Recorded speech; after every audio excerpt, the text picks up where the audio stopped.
સુરતના મોટા વરાછા વિસ્તારમાં 60 વર્ષીય મહિલા પર હુમલો થયો, 3 આરોપી ઝડપાયા।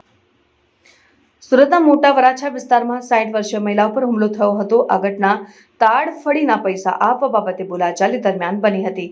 કાપોદ્રાના 3 યુવકોએ આ મહિલાને નિશાન બનાવી હુમલો કર્યો હતો। આ હુમલા બાદ ઉત્તરાયણ પોલીસે તાત્કાલિક કાર્યવાહી કરીને 3 આરોપીઓને ઝડપી પાડ્યા છે। આ ઘટનામાં પોલીસે આરોપીઓને ઘટના સ્થળે લઈ જઈ રિકન્સ્ટ્રક્શન કર્યું હતું। આ પગલું ઘટનાની સાચી સમજૂતી મેળવવા અને તપાસને વધુ મજબૂત બનાવવા માટે લેવામાં આવ્યું હતું। આ પ્રકારના રિકન્સ્ટ્રક્શનથી તપાસમાં મદદ મળે છે અને આરોપીઓના કૃત્યોની પુષ્ટિ થાય છે। સ્થાનિક સમુદાયમાં આ ઘટનાને લઈને ચિંતા ફેલાઈ છે। વકીલ મહિલાઓ પર આવા હુમલાઓ સમાજમાં સુરક્ષાની સંવેદનશીલતા અંગે પ્રશ્નો ઊભા કરે છે। સ્થાનિક નાગરિકોએ પોલીસની ઝડપી કાર્યવાહીનું સ્વાગત કર્યું છે અને આશા રાખી છે કે આરોપીઓને કડક સજા મળશે। આ ઘટના સૌ માટે એક ચેતવણી રૂપ છે કે નાના મુદ્દાઓને ઉગ્ર બનાવવાની જગ્યાએ શાંતિપૂર્ણ રીતે ઉકેલવા પ્રયત્ન કરવો જોઈએ। સમાજમાં સહાનુભૂતિ અને સમજણનો અભાવ આવા ઘટનાઓનું કારણ બની શકે છે। આથી દરેક નાગરિકે શાંતિ અને સમાનતા જાળવવા પ્રયત્ન કરવો જોઈએ।